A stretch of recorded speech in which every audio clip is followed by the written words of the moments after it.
do you think of that? What do you think of that? That is a brand new video intro here for the Hot Mic show. Welcome to the Hot Mic show. I am John Rocha, joined as always by the Sneider himself, Jeff Sneider. How are you, Jeff? All right, can't hear you. Are you muted? Are you muted, Jeff? I think you just muted yourself. Here I go. All right, go ahead. I'm gonna there we go. I didn't even notice. Hello, Johnny boy. What's up, brother, man? Good to see you. Good to see you. Happy Poker Face Season 2 day. Welcome everybody to the Hot Mic. It dropped today on Peacock, but we got so much to talk about here, Jeff. You know, just an hour ago, a big X-Men story dropped, so we're going to talk about that here on the channel. Get in some Marvel stuff, get in some comments from some assorted other people in the entertainment industry. Also, get into a new writer for CLAYFACE. So a lot we're going to get into and talk about for sure here on the show. But just want to check in with you. How are you? How are things? How was your day? I heard you were hanging out by the pool. People reporting in. Dude, I tried to get some sun today. I tried to, get a little golden brown going on, and Kroll just blew up the day. So Kroll, if you're watching this with love, fuck you.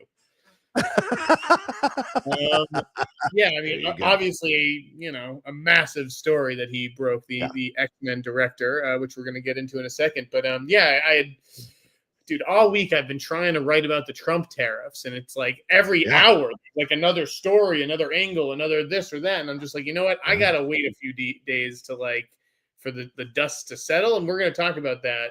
But it was, it was time to get on the page. And so that's what I was like. I took the day off of the other job. I'm going to focus on a Trump tariffs piece over the next 3 hours. And Kroll just detonated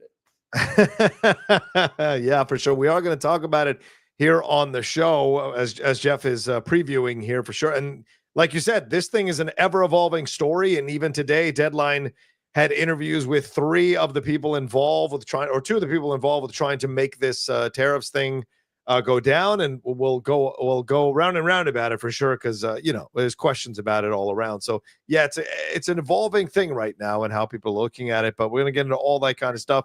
Just a reminder, some of you already know Streamlabs and Super Chats are open. Please send in your love and support here for the show as we go along. Bunch of Super Chats already ready lined up for us to answer here later on in the show. The Streamlabs address is right above Jeff's head. But as Jeff said, let's get into the opening story here, and that is this, man. Jake Schreier, this is broken by Justin Kroll, as Jeff was also saying here in Deadline here. Pretty fascinating stuff here. Jeff, fresh off the I don't know if you could say full-on box office success, but certainly the critical success of Thunderbolts. It looks like Marvel and Disney and Kevin Feige are eyeing or circling Jake Schreier to be the director for the new X-Men movie.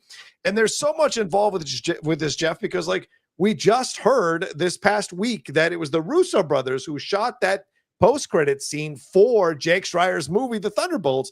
And so the fact that they're talking to him already to possibly take over and do this situation, I mean, this is a pretty amazing thing to be happening for a filmmaker who is just coming into the Marvel universe for the first time. And he's done Kenobi, he's done other things here, but this is a really massive jump up to take care of the X-Men franchise. So what are you hearing about this? Is this true? Is this happening? What are you feeling, Sam? I mean, it sure seems like it's true. I think all the trades got pretty quick confirmations. And what I liked about Kroll's story was that he mentioned that this guy's getting offered a ton of jobs, obviously, in the wake of Thunderbolts, and he's turned them all of them down. And that's because he probably has something big lined up already. So yeah, I totally buy it. It sounds like he's the guy. It follows the Marvel pattern, which I think Justin also did a good job of outlining. They give the Russo brothers the Captain America sequels, and then they move on to the Avengers ones. Matt Shackman does WandaVision, then he gets Fantastic Four. Benson and Moorhead work on Moon Knight before doing Loki and Daredevil. So he's someone who I think understands the deal at Marvel. Mm-hmm. Right? I was a little surprised. I mean, I understand the hire, but I was a little disappointed because this is X-Men. They should be able to get kind of whoever they want. And to me, they played it safe here. Oh, really? You think they played it safe by bringing on a guy who essentially did a version of an X-Men movie by bringing a team together already in Thunderbolts. But with less, I mean, you're not going to get 175 million or 167, whatever it was, opening weekend with X-Men. You're getting bigger than that. And it's a bigger sandbox that you're going to be playing in with a higher budget, actors of higher status, of Florence Pugh and Sebastian Stan, but overall higher status to play these X-Men characters. So you think that like specifically the direction of Thunderbolts was flat. Okay. It wasn't like a very good looking movie. Yeah. Even from Marvel's standards. Right. So I just, for him to get this job, I was a little surprised. I thought it would be someone with maybe a little bit more visual pizzazz, if you will. But again, I think he follows orders. And I think that's sort of what they're looking for here. They're not looking to just hand the keys over to an auteur, and say, you do you, and like, we're going to be cool with whatever you bring in here. This is a franchise that you really can't afford to fumble. And that's why I think Kevin really needs to like have his hands on the wheel, and Jake Schreier is probably the perfect person to let him do that. Well, we do know they're trying to cut the budget, right? Like they're trying to keep things at a decent budget. So do you think this is also kind of a good budgetary hire for them? They've worked with him. They like the results of Thunderbolts. Remember, they pitched it as an A24 type of film in the Marvel universe. And certainly it dove into some pretty emotional territory in the film. And certainly the X-Men has a lot of that within their history and in their mythology. So did they feel maybe that this guy could come at a good price and they could trust what he's going to do? Plus, if the Russos are low-key going to be overseeing, as the rumor is, the X-Men universe, what better situation to be in for a young independent filmmaker to come in with young independent filmmakers who themselves had to go through the grind of Marvel and could guide him through this process? Do you think that's an element of this as well? I don't know. I'm sorry, what? In terms of the cost, do you think that they? Yeah, I think he's probably cost efficient. Yeah, I don't think that he commands like a giant paycheck yet. You don't have to pay him like you'd have to pay Alfonso Cuarón. Like I'm sure Amazon is definitely paying him for James Bond. I just think, I don't know, man. I just had higher hopes. Like I know that they'd talked to Coogler at one point, but Coogler, with the timing, it may just be like he's got to focus on Black Panther 3. He's needed in another corner of the universe. Right. You never know. The thing is that we're judging these people on paper, right? We're judging them on by what they've done, not what they want to do, because we're not in the room and we don't hear the pitch. Right. So maybe he blew them away with the pitch, and it just so happens he's the guy whose movie just came out this weekend. Right. But it feels a little convenient, like recency bias. They didn't have to look too far. There's like, oh yeah, this guy who's been we've been doing press with for the last few months. Why don't you just stick around? Yeah, I mean, I like the choice because I like Thunderbolts, but the X-Men ain't Thunderbolts, man, or the new Avengers, whatever they're calling them this week. It's a boring X-Men are a whole other ball game, man. Yeah. It's just a lot bigger. This was a small, I liked it. It was okay. I particularly liked the second half more than the first half. Right. I really like Sentry. I loved what Lewis Pullman did with it. But to me, it was like a B-, B if you're being generous. I don't really see how that movie is like an A territory movie, the way that I know, I released my Marvel movie rankings this week. I still have Ant-Man on top because to me, there's something visually special about that movie. Yeah. In a way that Thunderbolts just did not have. It was okay, but it was a boring choice to me. I liked the film. I hear you though. A B sounds about right. It's not an A movie for sure. I think there is some coming together stuff in the beginning. It's a little rushed, a little convenient with how it all comes together. But when they get rolling as a team, I went to see it again yesterday by myself and just enjoying it in IMAX. And I just enjoy the characters and the chemistry that they're doing and the performance from Florence Pugh. And you're right about Lewis Pullman. So, it was able to, I think the fact that he's able to get this as to come off as well as it did, maybe Feige and the brain trust there, the parliament were like, yeah, definitely. Let's give this guy a shot. And maybe, as you said, he impressed in the room. according to the article that Justin wrote, he's a big X-Men comics fan. So maybe there's a lot of knowledge, a lot of legwork that other people don't have to do that he'll do because of his knowledge of X-Men. And I wonder, though, Jeff, we've heard you reporting about people being eyed or looked at or being cast. Is Jake going to have any input here, or do they feel like Jake's going to direct whoever the hell we pick to play these characters? I mean, I think it's the latter, but I'm sure that they'll be in the room like auditioning people, and I think I think he will have input. But at the end of the day, it's whoever Kevin wants.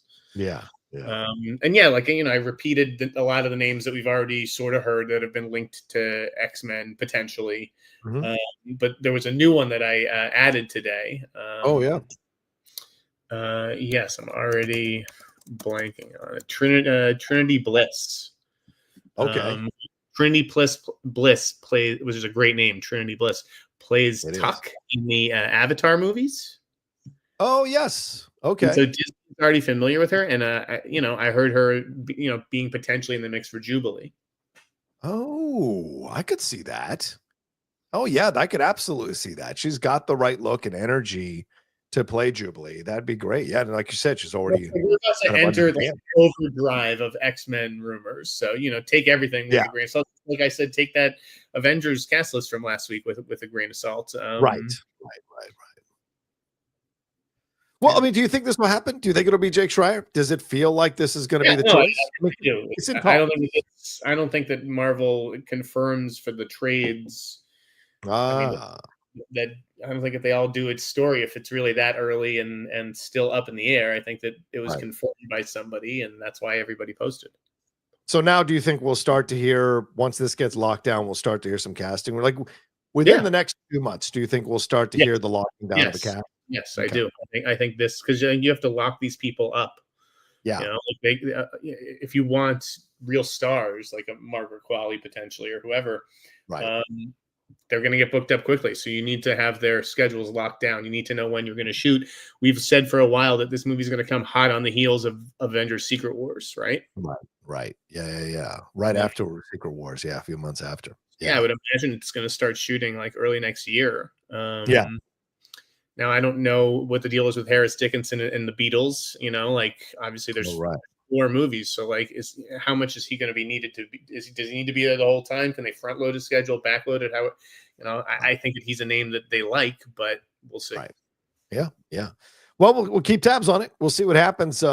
Interesting choice, but as you said, it's a guy who right now has Disney's ear, and apparently, according to Justin's article, Feige loved working with it, an incredible working relationship. So maybe they feel that this is the guy they trust. Man, it's a hell of a thing to take on, Jeff. It's one thing to kind of beat the odds. It's a whole nother thing where people have this massive amount of expectation. Look at James Gunn and what he's enduring for Superman. I mean, multiply that by 10 for X-Men in the Marvel universe, because it's going to be crazy. Quite frankly, growing up, it wasn't the Avengers for me that I thought it was X-Men. Yeah. So to go from a movie where I don't really think that there are any expectations, like Thunderbolts, and it's kind of just it's a gravy if this movie is good, to a movie where you have all the expectations in the world. We'll see. And obviously things happen too. I'm not saying that they're going to happen here, where one director's announced and it's Edgar Wright, and then it's not, So you never know. We'll see. But I understand the hire. I just wish it was a little bit more exciting. Fair enough. And just to do a little plug for one of my shows that's related to what Jeff just brought up. This week, the Cinephiles, we start breaking down Ant-Man. We recorded our first episode on Ant-Man. It'll probably be a 3-part episode. So nice to know one of Jeff's favorite films. What's that? Tip it. How did it hold up? It actually holds up really well. It really does. Like Michael Pena, when you watch him in that movie, you miss him even more in Quantumania. You understand that he should have been in Quantumania, and it was a missed opportunity big time to not have him in there. But very much holds up. And you know what? I'm sad to see Evangeline Lilly not acting anymore, because I really enjoy her in the movie as well. Corey Stoll is the only issue in that movie. I think he's a little mustache twirling, and it should be a little more of a subtle performance, but That's my only complaint going back to watch it all these years later. Just to address the chat, like as far as like what I mean by exciting, like Ryan Coogler is an exciting choice. Oh, sure, of course. And I think that Bryan Singer, coming off of The Usual Suspects back in the day, that was exciting. Was an exciting choice too. Yes. So I liked Robot and Frank Schreier's other movie, and I don't know if I saw Paper Towns. I don't know if I think I may have, and I didn't care for it. But isn't that the Shailene? No, wait, not the. That's the Cara Delevingne one, right? Yeah, exactly, exactly. I remember that one. Yeah. All right, well, we'll see what happens. As Jeff said, we'll see what's coming. If any more exciting news are coming with the X-Men or any more pool visits are disturbed by this. But let's stay with the Marvel Universe and then deal with the other section of our title of our show. That's Kevin Feige here. The Wall Street Journal had a whole report just a couple of days ago breaking down Kevin Feige's quote-unquote new Marvel plan here, as he reportedly has told multiple colleagues at Marvel that he has a 10-year plan for the mutants in the MCU, speaking of the X-Men. And this comes like a day after it was revealed that Deadpool X-Men movie from Ryan Reynolds was apparently being worked on by Ryan Reynolds there. And the plan may include solo movies and TV shows for various mutants, which would definitely justify why he is looking at having a 10-year plan here. And so that's how they're looking at all of this. There's a lot of material for them to dive into. And the article also broke down, Jeff, it started to feel like there was a lot of homework for people to do, that Iger was the one who wanted all this content for Disney Plus. So they started generating on this content and they started alienating fans, started to be like the cool kids, and they didn't want a new fans club, and all of this stuff is profiled here. So what are your thoughts coming out of this article? Did this seem like a lot of retreaded stuff, or was there anything to grab out of it that stood out to you? I mean, it was nice to see it in a source like the Wall Street Journal from Ben Fritz, who it's nice to have back on the beat. I always loved Ben. This is like what I've been telling you. Like the guy was stretched thin, and sometimes it takes a while to recognize that. And basically, he's like I wrote earlier this week, they've embraced this less is more strategy. Yeah. We don't need to flood the zone. What we need to do is focus on making good shows, not having a show every quarter. For subscriber retention. I mean, it was getting completely ridiculous, and it was leading to them spending money on stuff that they're like, why are we even spending money on this? The Marvel series made in the early 2020s regularly cost more than $100 million a season, and sometimes approached $200 million because of the A-list actors and the visual effects. That's insane, man. That much money over a show. And you spend that much on a giant show to launch your streaming series, your streaming channel with, right? Get people to sign up. But once they're there, you can't just keep making $200 million shows for them, because, you're not pulling the numbers that Netflix and Amazon are. Right. Exactly.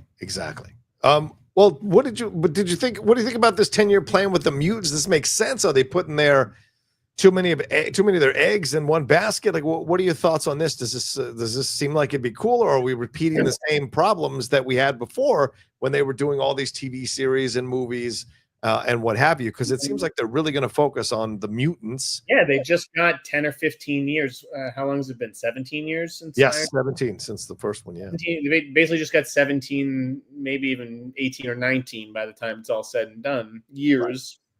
Out of the Avengers characters. Right. So if they can ride X-Men for 10 to 20 years, probably, something like that, this next iteration, or 10 to 15 years, I think that probably has to be the plan. Yeah.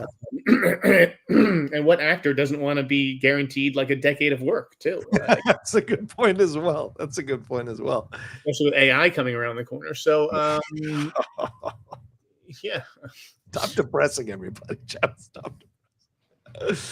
Yeah, the AI stuff is pretty unsettling for sure. And so, I think that they're going to ride the X-Men as far as like, these are our main guys. But you're going to see the Fantastic Four and the new Avengers pop up all over the place. And what I think that he's pulling back on is, all right, let's take a bit, even like a semi-major character like Vision, and he's going to get his own TV show. Yeah. I think, if people are paying to see you on the big screen, that's where they should continue to pay to see you. Yeah, that's a good point.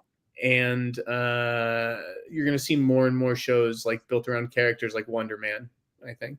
Oh, yeah. And of course, he was announced as being part of the cast in Avengers Doomsday. So that'll be interesting to see how that all plays out. So, Yeah, I like the report for what it was. It's, as you said, it kind of just reaffirmed what a lot of us had kind of heard or known or seen reported by people like you and other people who've had their fingers on the Marvel stuff or their ear to the ground about the Marvel stuff. And so we've heard all this stuff. But in the end, I also think there's a little bit of like, oh, you know, we made a mistake here and blah, blah, blah. And it's like, okay, we're going to do better. But slowing down doesn't necessarily mean they're going to produce better quality.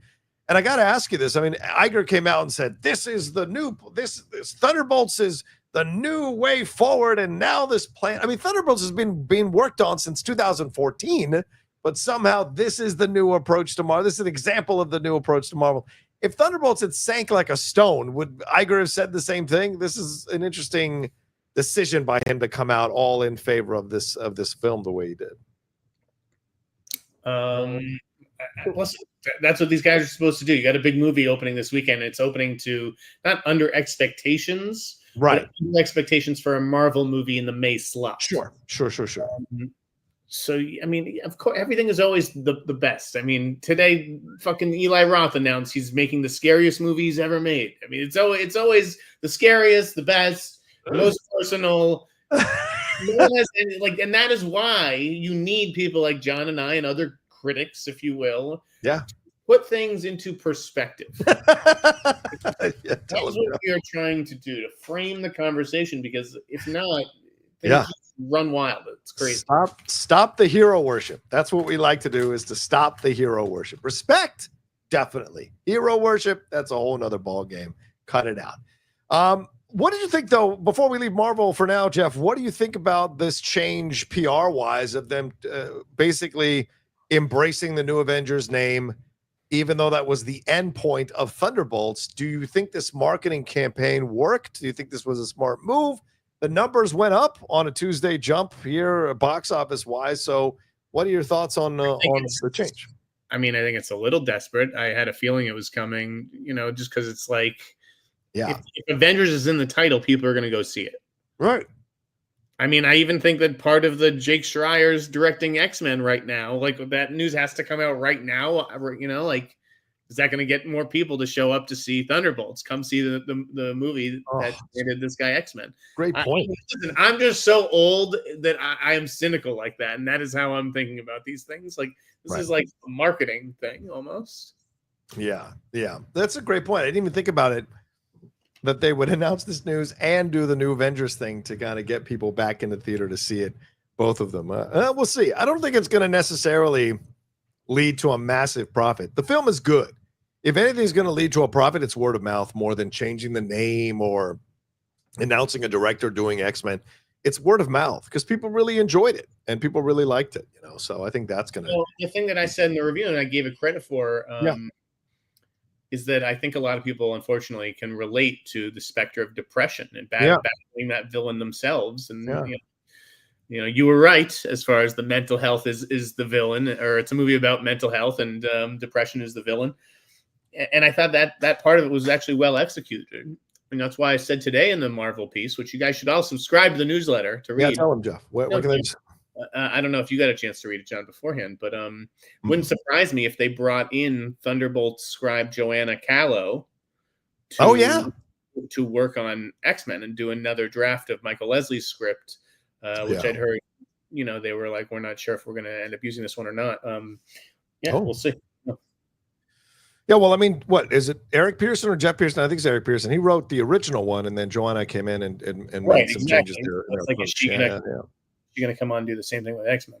I think he needs another draft, whether it's her or Schreier himself. Yeah. Well, speaking of new writers and speaking of being right, Jeff. Go ahead. It's a good segue here. CLAYFACE has a new writer here. Hossein Amini, best known for writing 2011's Drive. Jesus, has that been 14 years since that movie?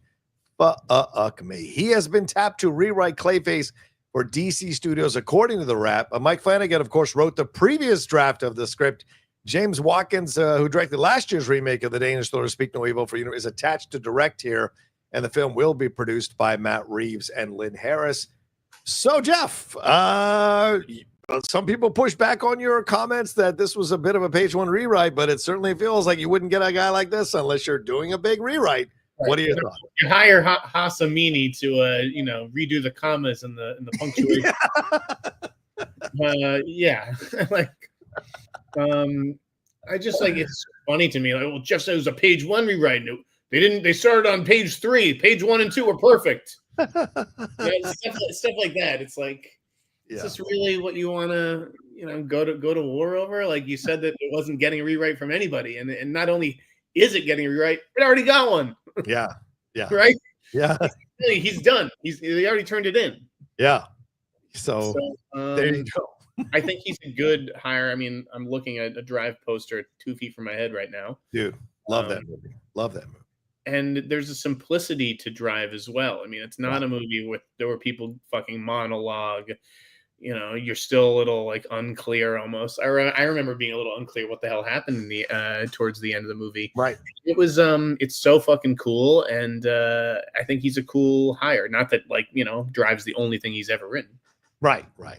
Well, I think it's a smart move too, because I mean, like I said, you want to get the right thing in motion. If it's not the right writer or things are missing here, you want to bring an experienced writer who writes some badass stuff like Drive here to get his edge on it and get his approach to it. So I like the idea of him being brought into this. So yeah, it's going to be fun to see how this all turns out, dude. I mean, honestly, it's just such a weird idea to go kind of backwards possibly into the Batman story through Clayface, but it'll be interesting to see how that all plays out. So, all right, well, let's move on to another story. I don't have a thing for this one, but let's move on to something you kind of talked about, and I think broke a little bit on your newsletter here is that we've got 3 new writers or 3 screenwriters for the Beatles films from Sam Mendes here. Jez Butterworth, Peter Straughan, and Jack Thorne have been tapped to pen the scripts for these Beatles movies, Jeff. So what can you tell us? I mean, you talked about this in your newsletter. What can you tell the fans or the people who maybe don't read your newsletter or can't read your newsletter, what you know about all this?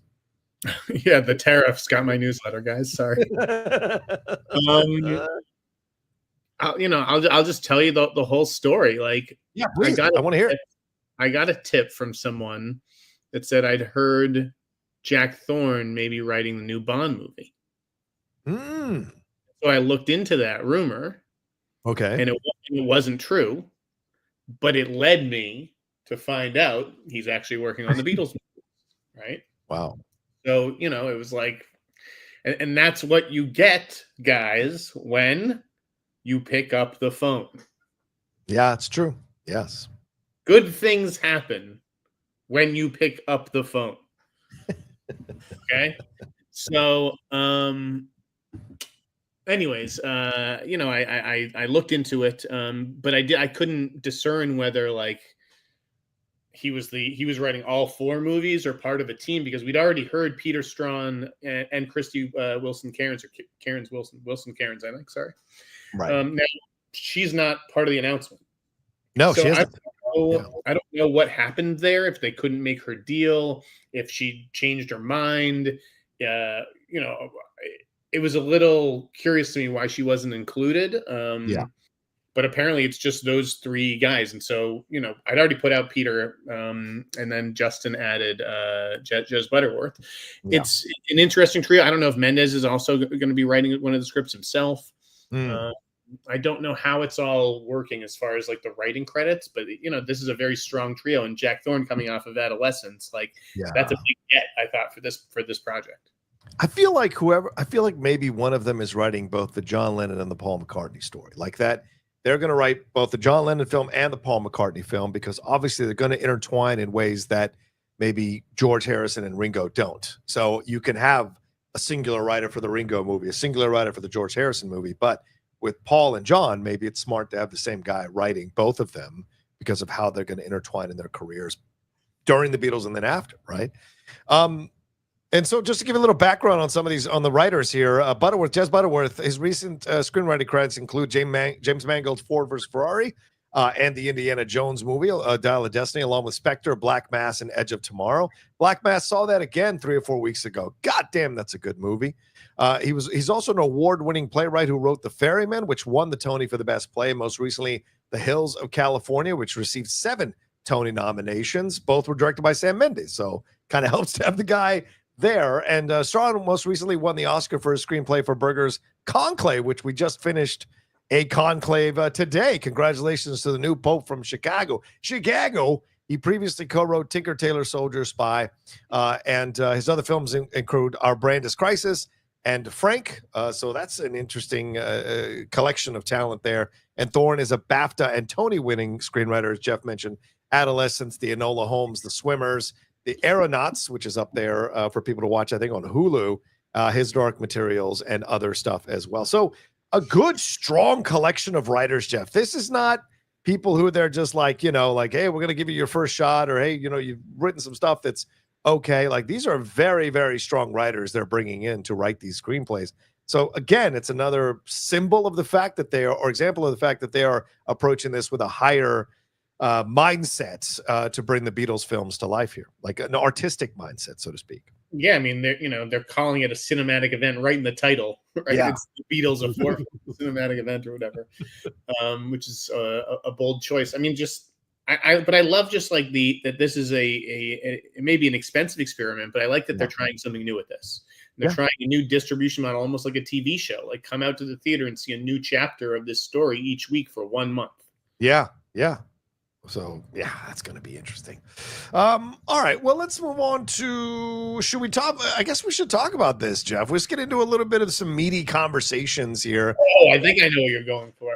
Let's talk about Bella Ramsey here. You wanted to talk about this on the show. Bella Ramsey, of course, currently leading the second season of The Last of Us on HBO Max Max.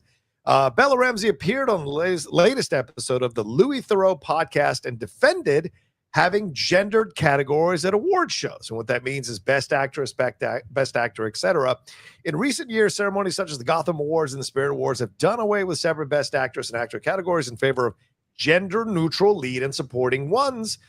So Ramsey, who identifies as non-binary and uses they-them pronouns, was nominated for lead actress in a drama series. And when asked about this on the podcast, this is what they said. They said, I don't have the answer, and I wish that there was something that was an easy way around it. But I think that it is really important that we have a female category and a male category. The gendered categories conversation is a really interesting one, and I don't have the answer. I wish that there was something that was like an easy way around it, but I think that is really important to have a female category. But then, like, where do non-binary or gender non-conforming people fit into that? I don't know. My thing at the moment is like, call me how you see me, but I bristle at the word actress. It doesn't feel like an attack on my identity, but I don't feel like that's the right thing.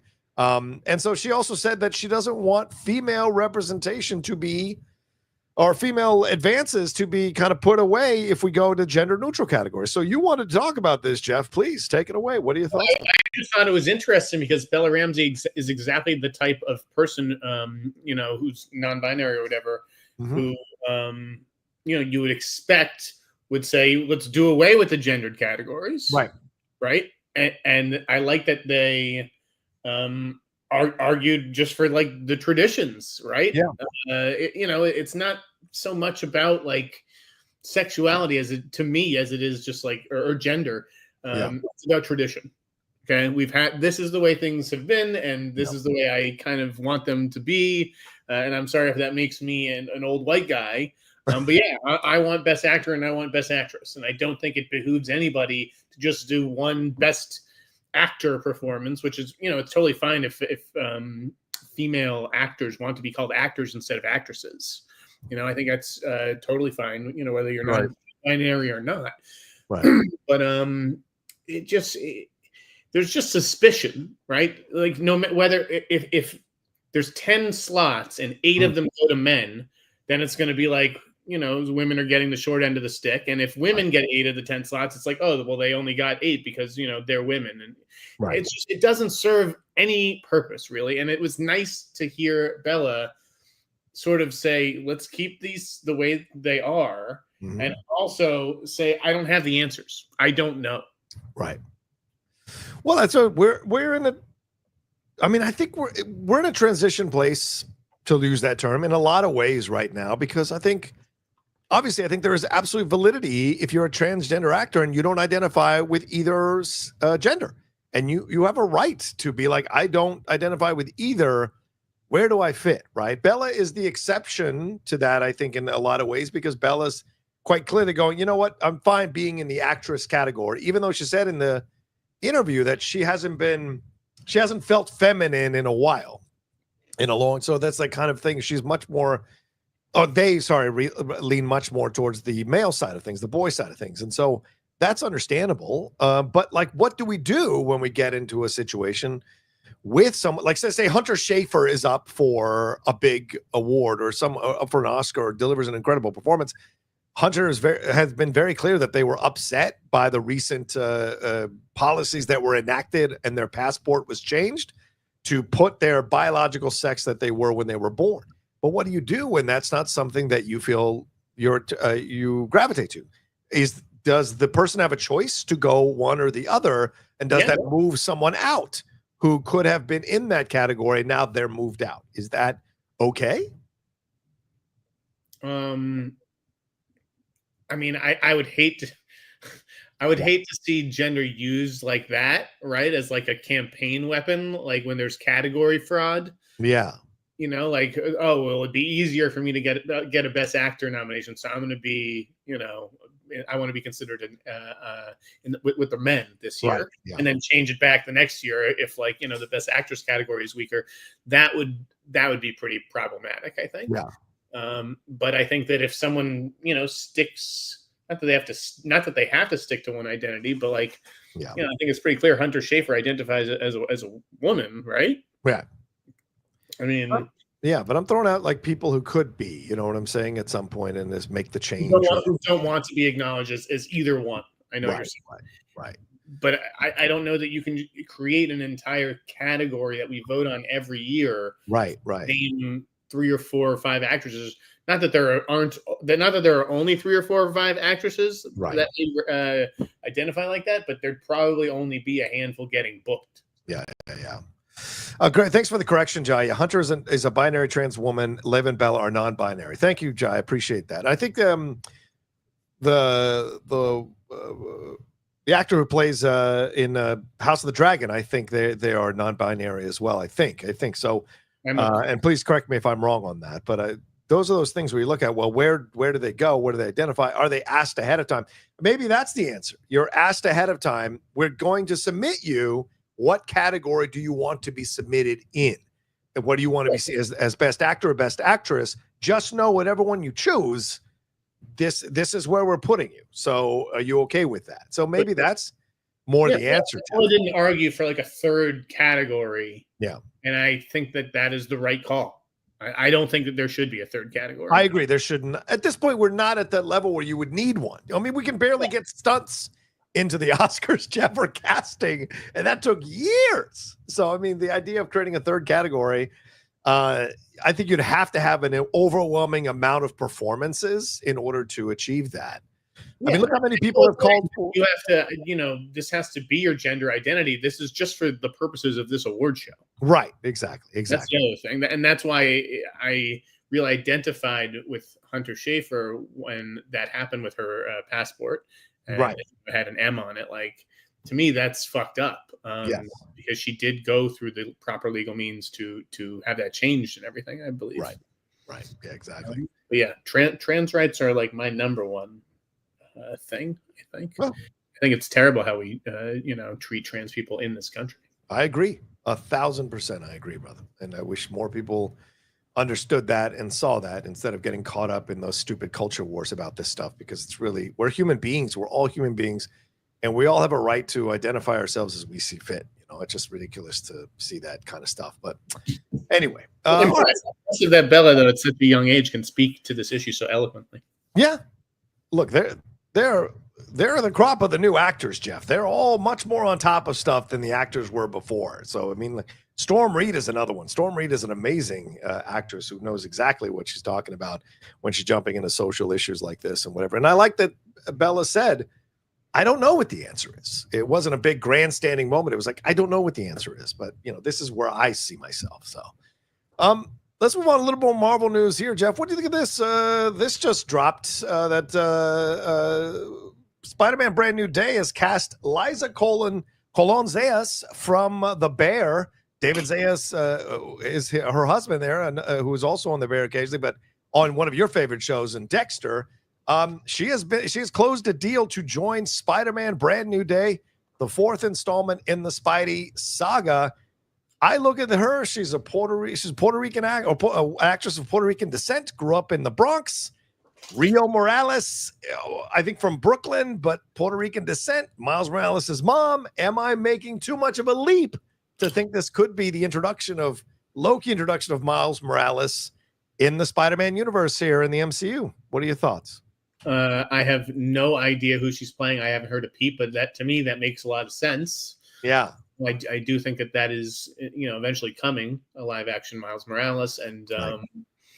So yeah, that adds up to me. Do you like the choice though? I mean, she was really, I thought she was fantastic in her solo episode of The Bear. I think it was this last season. So do you like this as a next step for her as an actress and where she could go next? To be honest, I can't really say because I don't watch The Bear. Oh, okay. I know she's supposed to be amazing on the show, but yeah, I don't really watch The Bear, so it's tough for me to judge. Okay. Any friend of David Zayas is a friend of mine. Yes, I love David. I've run into him a couple times in Hollywood, and he's always been very nice whenever I've sat and talked with him. He's back on Dexter this summer. I'm pumped. Is he really? Oh, no. What do you think about the fact that they're bringing back Jimmy Smits? What are your thoughts on that, Jeff? All back, dude. They're all.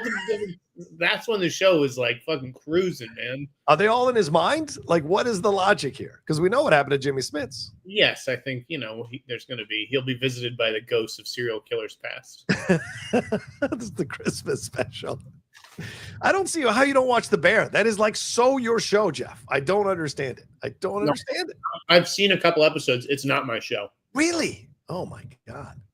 It's just people yelling and shouting at each other. I haven't seen like those very special episodes where it's like we've got the whole family here, and I just remember a lot of screaming in the kitchen, and I'm like, this is like not a relaxing half hour for me. I'm just there's no relaxing. Yeah. It would have felt like 30 Rock if it was like a drama. Oh, okay.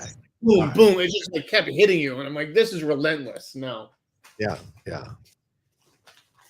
So let's go back to a story you kind of let's go back to a comment you've offhandedly made a couple of weeks ago.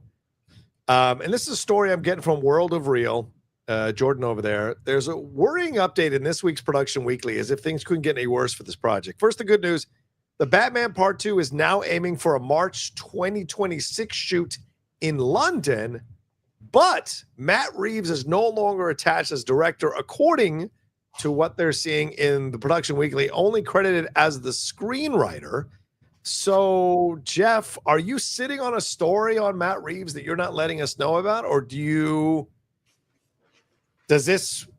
are we starting to slowly roll the ball out that maybe Matt is not going to come back? Because you said this, that if they don't start production by the end of the year, you anticipate that Matt won't be directing it anymore. So what do you think?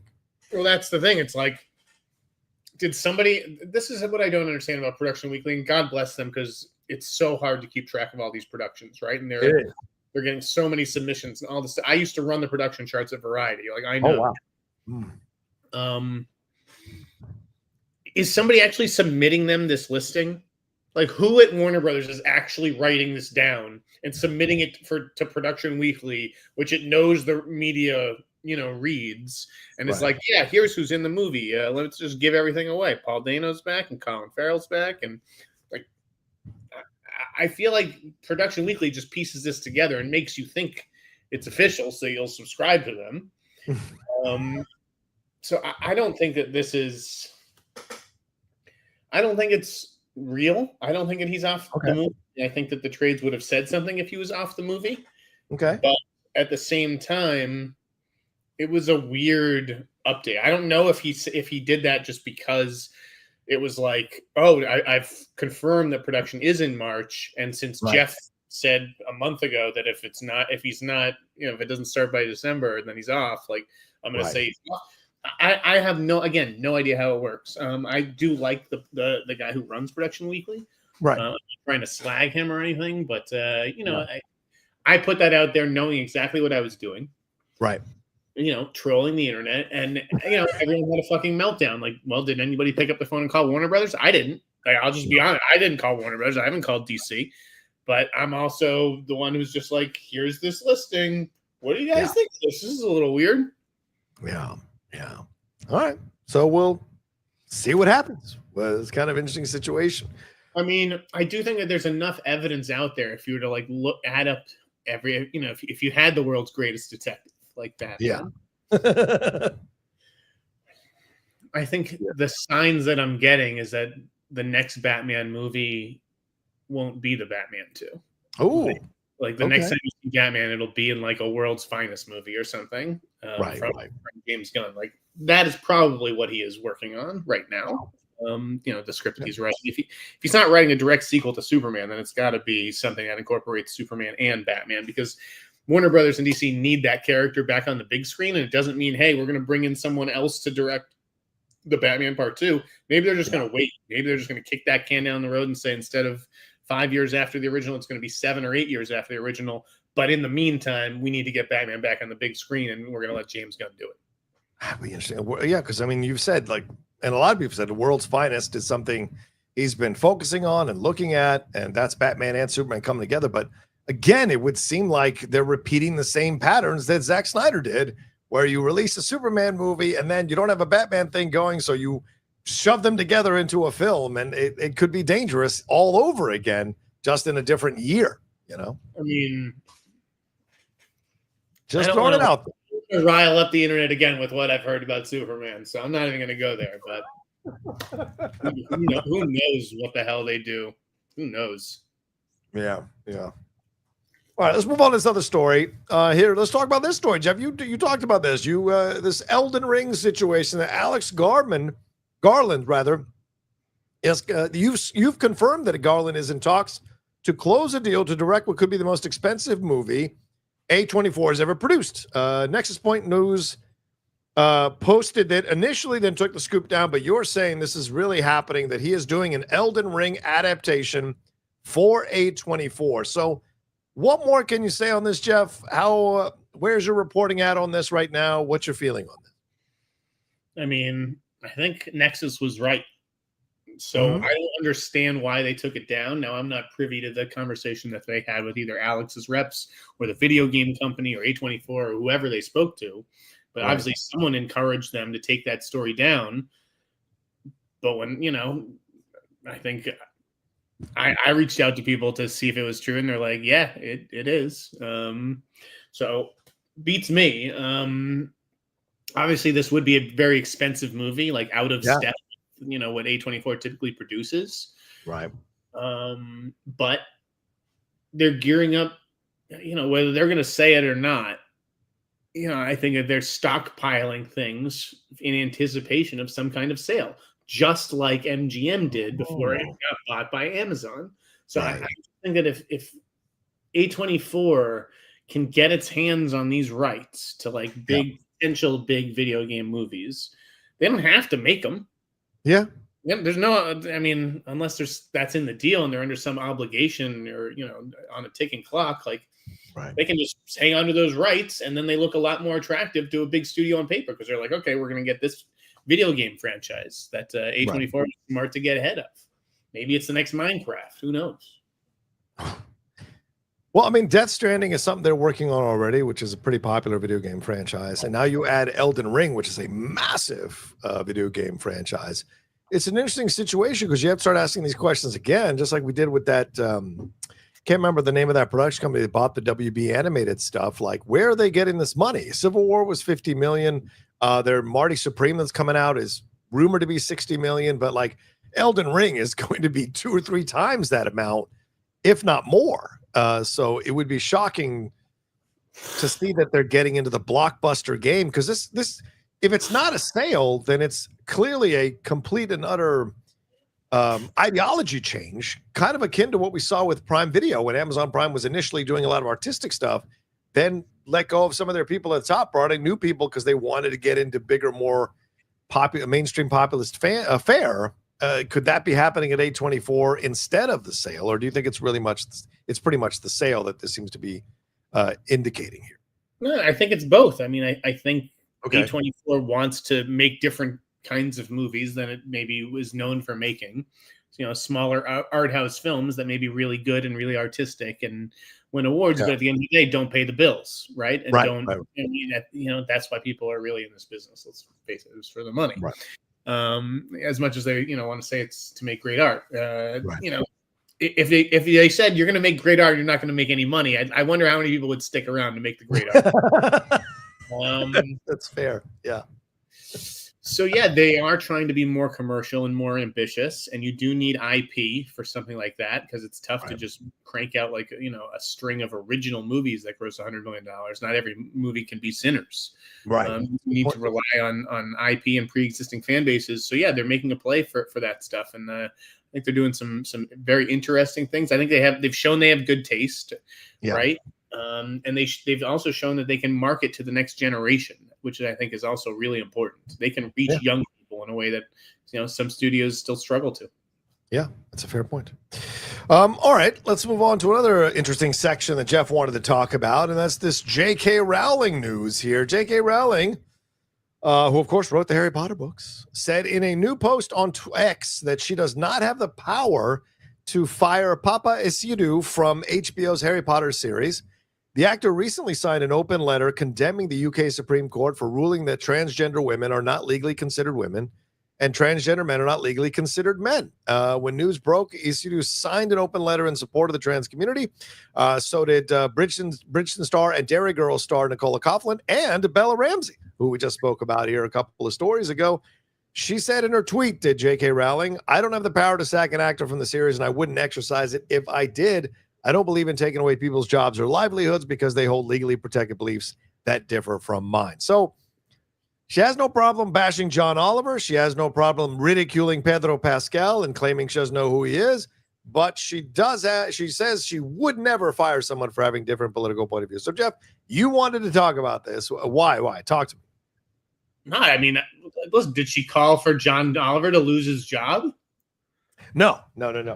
Yeah, I mean, I as much as I abhor what J.K. Rowling stands for these days and how much I disagree with her, and I can't be more clear about that. Good quote. This is like, it is a unique phenomenon that seems to only happen on the left, where it's like if we don't like what you say, you should lose your job, your livelihood, your ability to pay your bills and feed your family, and that's fucked up. That is fucked up. And so I thought it was refreshing to hear that out of J.K. Rowling's mouth, where she's like, "Yeah, I disagree with this guy, which is entirely her right, but I'm not going to try to get him fired and wield my influence, to get him recast. I don't believe in that." And I wish that people on the left, on the far left, at least, would think that way sometimes, because it's kind of ridiculous. So you're trying to tell me that the people on the right just never say anything negative about people's beliefs of equality, of women should be paid equal to men? I don't see people on the right trying to get people fired because they can't. They don't have the political power to do that in terms of the entertainment industry. They wouldn't be able to. But if they were in control, I'll tell you this: if what's his face who runs the Daily Wire, who does those movies, if a bunch of liberal actors started being part of their productions and started claiming, I guarantee you there'd be issues with that audience chiming in. I think it's just because with Hollywood, it's a much more left-leaning town, even though there are a lot of conservatives here, more than people think. And so it kind of opens the door to have that situation where you have people chiming in. Now, I agree with you. I think unless you say some pretty abhorrent shit, you shouldn't lose your job. J.K. has said some pretty abhorrent shit. I believe if they could fire her, they would. But unfortunately, they're stuck in the business with her. But it is what it is, Well, I think it's that's it. It's like she's used to coming under fire for her views, and so, and she was like, I shouldn't lose my job for this, like I should be able to say whatever I want, and so at least she's not hypocritical in the sense that she thinks that the other side should be allowed to do the same. And that is, where I see a big disconnect. And I think, again, people can argue all they want, but there has to be some explanation for why this Cheeto man is in the White House.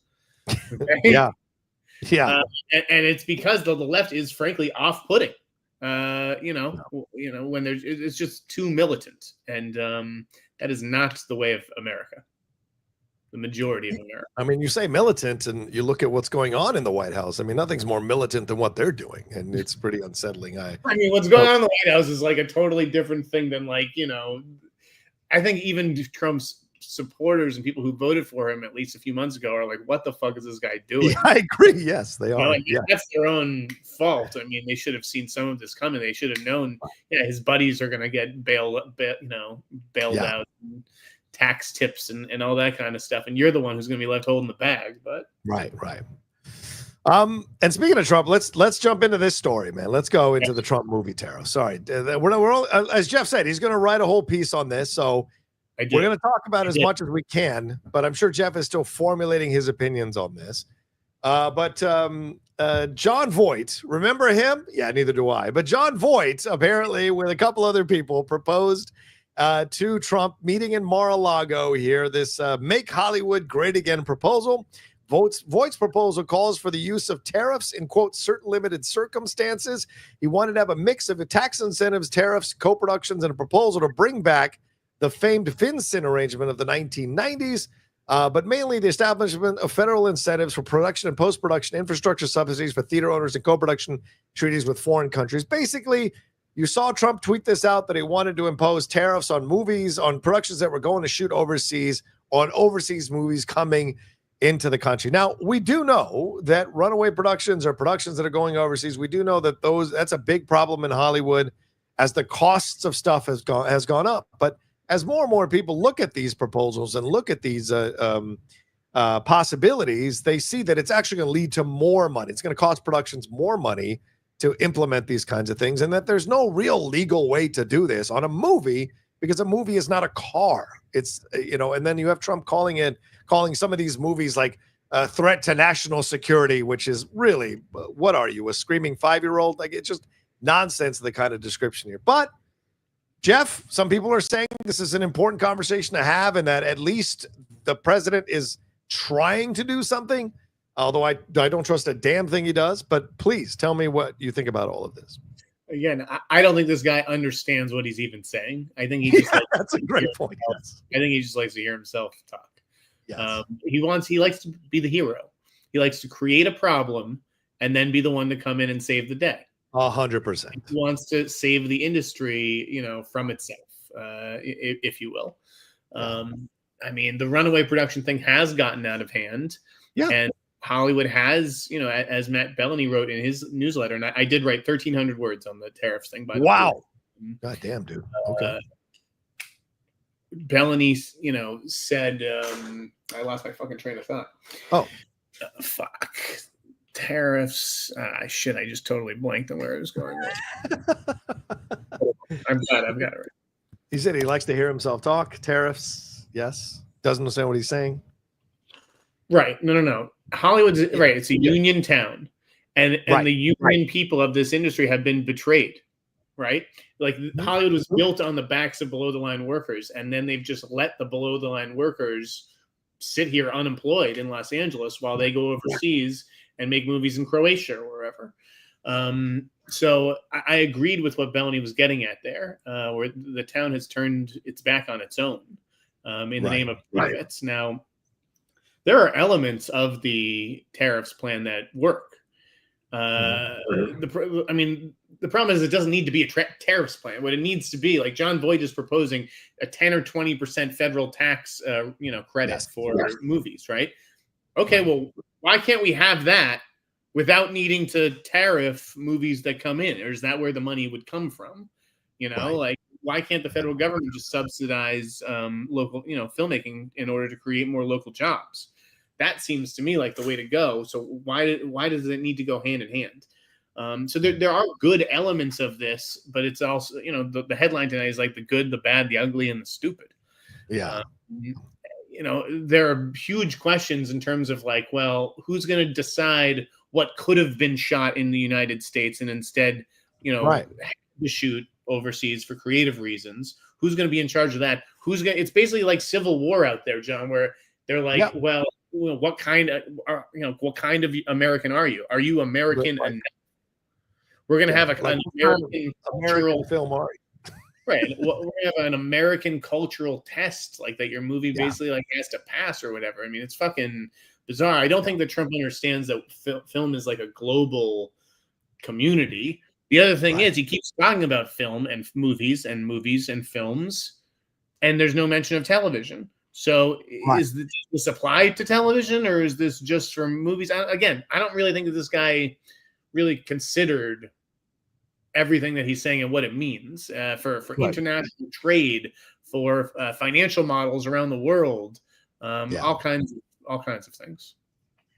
Yeah, I mean, and you know, this is not a guy you should. And by the way, I would like to say, as Jeff said a few weeks ago, you think Trump's going to give a shit about movies and what the entertainment industry is doing? Well, what did I tell you?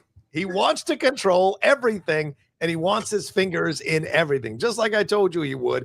He came. I mean, this is about location. He's not trying to shape the messages of movies. I mean, he's saying that. This is the first step, and this is what I'm telling you. He's not taking these steps quickly. He's got 3.5 years left in office. Well, this is his first step, which is, and that dude can waddle fast. But this is his first step, which is like if he puts this in motion, the American cultural test that they're talking about, which the British have, that British cultural test in order to qualify for financing. People look at your movie or they look at your script and they see how much of it. His people are going to read these scripts. And then these people are going to be like, no, you can't make that movie. It doesn't qualify for tax incentives. And they'll come up with some bullshit because the movie is probably an indictment on him. Low-key indictment on Trump, low-key indictment on fascism. Prime Video already removed a line from the Robin Hood movie that essentially invokes the idea of fighting back against tyrannical power that is out of control when you're of a lower status. And so we see Sharon Redstone essentially on her hands and knees in front of Trump trying to make this deal happen for Paramount. The DEI policies, the CBS 60 Minutes executive producer has stepped down because he thinks he has no longer autonomy on news stories that he has had for, 30 plus years being the EP of it. And it's because people are looking at all this. Even today, like the Dutch or with Denmark or whatever, like they had something going with, and Trump said, well, unless you have DEI policies removed from your thing, we're not going to deal with you. So it's going to be all over the place. Nothing is singular. Nothing is vacuum. He wants control of everything. And he wants, as you said, to create the illusion of a car crash here so he can come in and save it. But the way he's coming in to save it is so he can control it or his people can watch over it. And it's madness. It's utter madness. This isn't about saving the industry. That jealous sack of shit doesn't give two shits about the industry, okay? He constantly bitches about Hollywood. He constantly complains about Hollywood as a leftist. Created by Hollywood, and it will be Hollywood to which he falls back on after his presidency. He will, yes, because they always talk out of both sides of their mouth. You talk about, the left cancels and blah, blah, blah. The right talks out of both sides of their mouths. They mostly all are failed performers. Tommy Lauren, Jesse Waters, Gutfeld, they were all failed performers who found an avenue on the right wing to create what they created. And they all want to be part of Hollywood without being seen as Hollywood. And so it's always from a place of jealousy. And Trump is the same thing. He wants to control PBS because in the 1980s, they created a character that Joe Pesci played, Oscar the Trump. Like it's so very clear what is happening here. But I don't trust that guy, nor do I trust John Voight, who called Trump the greatest president since Abe Lincoln. I mean, I don't trust either of these guys to do the right thing for Hollywood. John Voight, who played Mickey Donovan? No, I don't trust Mickey Donovan. But here's the deal, Jeff. Throw away my political points of view so people know about it. I do think it's an important conversation. I do think intelligent people should be figuring this out. Gavin Newsom came up with this $7 billion plan to increase tax incentives for productions here in California, and he encouraged Trump to meet with him to have conversations about it. But it's not happening because Trump is too busy vilifying Gavin Newsom. See, and that's the frustrating part, is everyone's on their side when, in fact, there's a real problem to fix here if people could sit down at the table and really hammer this stuff out and try to legitimately save Hollywood. And I don't know necessarily that I trust Trump's intentions at all, you know? I mean, again, I don't think he's trying to destroy show business. I think he's looking out for the common man that got him elected. Buddy, he couldn't give two shits about the common man, and I can't believe you just said that. he wouldn't piss on the common man if they were on fire. Are you kidding? I mean, but that's ultimately who he's trying to help, right? Is below the line work. He's trying to bring production back to the United States, and that benefits blue collar people, right? Yeah. I just don't think he is. That's the thing. I don't think he is. I think this is all showy. And the fact, like you said, and when you looked at the proposal, there's no specificity to the proposal. And then he walked it back on Monday. Go, well, I want to meet with the studios and I want to. Yeah, he just exactly. He just wanted the attention, and he got it in a mission accomplished. I mean, he got everybody's panties in a twist. Because there's real money involved here, Jeff. It's not about panties.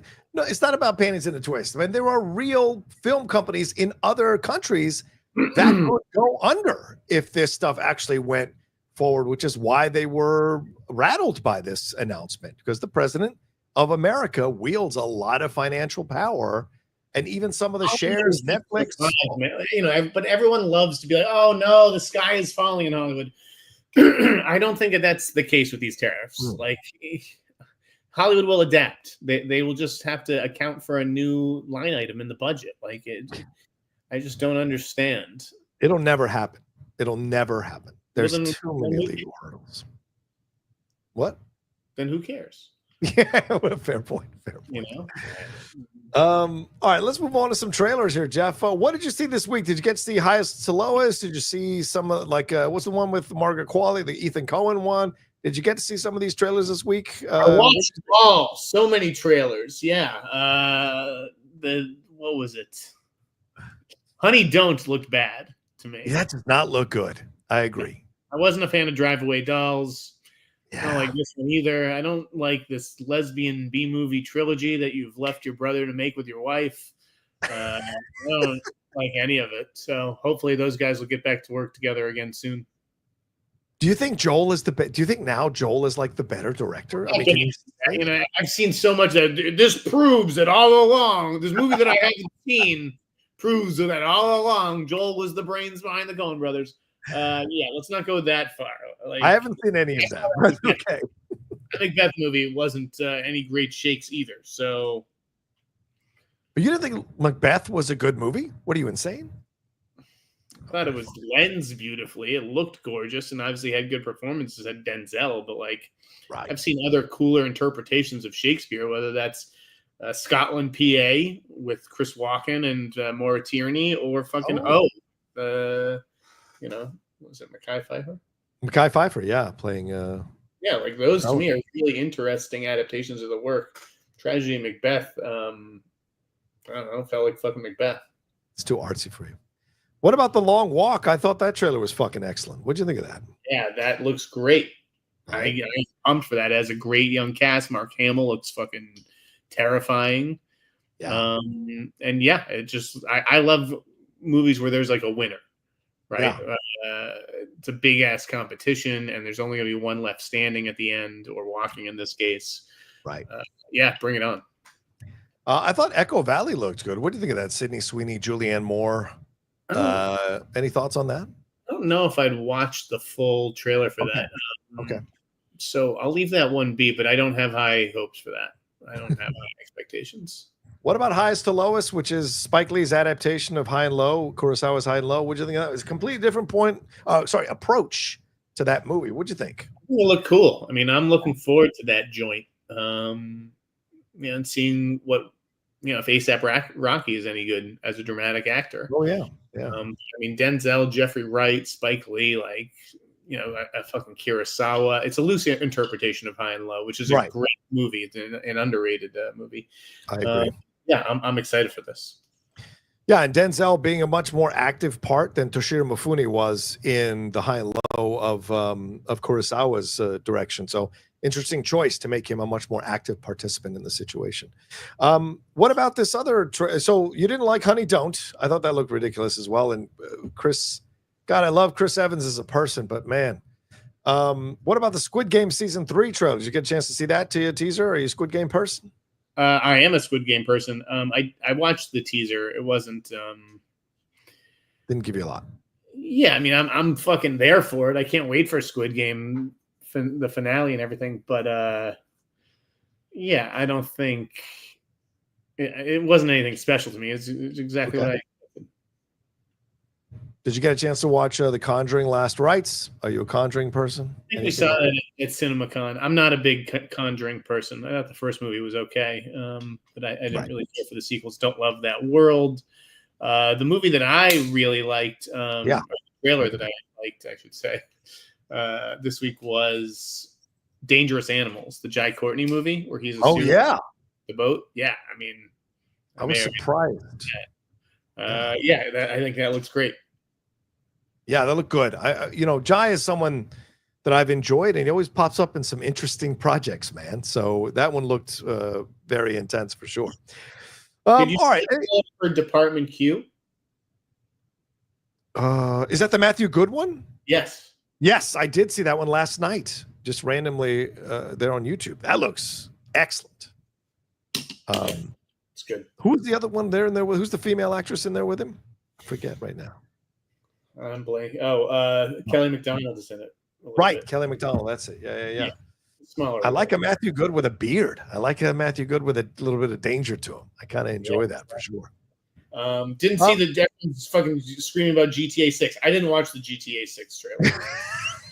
I assume it looks just like GTA 5 with better graphics. You look like you just came out of the trailer. I mean, the trailer looks like you just, exactly. Give me the money. There wasn't much to it. Visually, it was a pretty awesome trailer, but there wasn't much to it in terms of action or story. We're just getting her coming out of prison and them getting back together and then some robbery. So, but it looks awesome. Is this like an ongoing story? Oh yeah.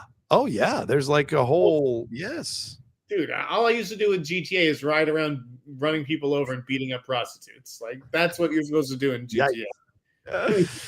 I saw some people.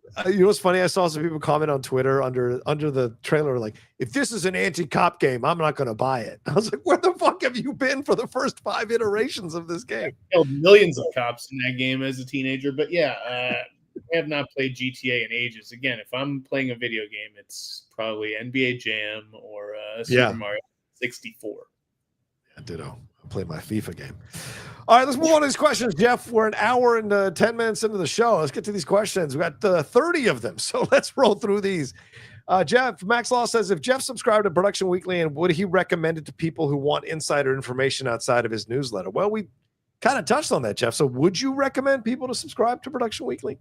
Again, the guy who runs Production Weekly, very nice guy. I think he's given me, comps in the past, and I have enjoyed looking through it. Just to see, is this casting out there or whatever, but no, I wouldn't really recommend it to people. It's for jobs. So if you're not using it to get jobs, you're not a member of the crew. I don't really think I'd trust it as a source of insider information. I'd sort of let the reporters use that as a guide and vet that information and see, then pay attention to those stories. I don't think that they're doing a lot of that, but I don't know. Okay. Filthy Sharp says, what's up, John and Jeff? Love the show. Got a hypothetical for you guys. Was wondering what you guys think of a Taxi Driver remake starring John Bernthal. Who would you choose to direct and who else might you cast? I mean, by the way, I saw The Accountant 2 last week. Loved it. Bernthal. Do I see him as a taxi driver? I mean, I don't know if I see him as a taxi driver as De Niro, Travis Bickle. I don't know if I see Bernthal as Travis. I would definitely see it. I mean, that's no problem. But who else would I choose to direct? Aronofsky. Oh yeah, nice choice. Yeah, Aronofsky's a nice choice. Shit. Jamie's saying there's an actor who thinks that the role of Travis Bickle is the one role they would have loved to have played. And that actor was Leonardo DiCaprio. No, wrong choice. Bernthal would be a better one than him. Would you get Sydney Sweeney? She could. Oh no, I bet Margaret Qualley would be the Sybil Shepherd, right? She could play the Sybil Shepherd role. Although I would go Sydney Sweeney, and I would get Nicholas Winding Refn to direct it. Why not? His version of Taxi Driver would be super interesting. Max Lotho says, is Jeff hearing any buzz reactions on Ari Aster's Eddington before it plays at Con to 2025? Did Jeff read the script? I have the script. I don't know if I actually read the script. I think I may not have in order to go in unspoiled. I've heard it's good. Better than it looks, at least. Oh, nice. Ryan Familari says, I'm with Jeff. Movies are like doors. The paint may be vibrant. The knocker may remind you of grandma. The wreath festive, but it's off its hinges. But if it's off its hinges, it's broken. Movies are a mix of art and craft, but they hang on craft. Well said, Ryan. Yeah, I was gonna say, did you say that somewhere? It's a good comment. It's a good comment. Yeah, no, very well written. No, I did not write that. Max Law says Theo James has replaced Adrian Brody in Craig Zoller's next film. Adrian was too expensive for this production. That's what I am. I don't know if I published that or if that's in the next newsletter, Max, but I already wrote that item, and it was like, that's what I think happened. I think that his quote probably, rose in the wake of that second Oscar, and he just priced himself out of this movie. Yeah. Connor Przalomski says, hey, Jeff, saw your tweet about the Batman 2 production listing. The production listing always had no director listed, even dated way back in 2023. Boom. Okay. There you go. End of conversation. I don't recall that because I feel like there are a lot of people, who've, you're telling me it hasn't been in there for 15, 16 months. Yeah. And no one said anything until now. I don't know. That strikes me. Yeah, but I'll take your word for it. If you're, a monthly production week or a weekly production weekly reader, I should say. All right. Where else do we? What was? Is this the one? Yeah. Okay. So Robert G. Quinta, "Honey, don't" is what Chris Evans' wife says every time he picks a new project. Oh, gabago! Yikes! Gabago. Yeah, this dude has some questionable taste in material. What I would do. So does Jenna Ortega. Why is she doing a film with Robert De Niro? Like, what is happening here? Why did she always choosing terrible feature films to be a part of, Jeff? With Robert De Niro? You just answer your own questions. A movie with Robert De Niro. Why wouldn't you? It ain't Robert De Niro. It's Robert De Niro now. It isn't Robert De Niro, okay? Robert De Niro hasn't been Robert De Niro in 30 years. They pay you through the roof, and you're there for 2 weeks. So you gotta go play pool with Robert De Niro on camera for a couple days. Yeah, but the film's not gonna go anywhere or do anything. It doesn't make sense for her. It's not good. Movie announcements in the month of May, they never get made. It's all can market crap. All right. Evan says, do you think Caught Stealing will be a hit? If you look back at his career, Aronofsky is semi-reliable when it comes to box office. No, I do not think it will be a hit. I think I got a spy report today that actually very positive. Good. Thank you to the young lady who sent that. But I don't think it's going to make money. I think this movie would be lucky to open to $12 million. Wow. Okay. Evan also says, any word on Hurry Up Tomorrow? I really love Trey Edward Schultz's first 3 movies. Krisha is criminally underseen. No real word yet. I'm planning to see that as soon as it opens. I love The Idol. Not that Trey involved in that show, but The Weeknd was. It's just the kind of genre that's right up my alley, but I have no idea how it turned out. Yeah.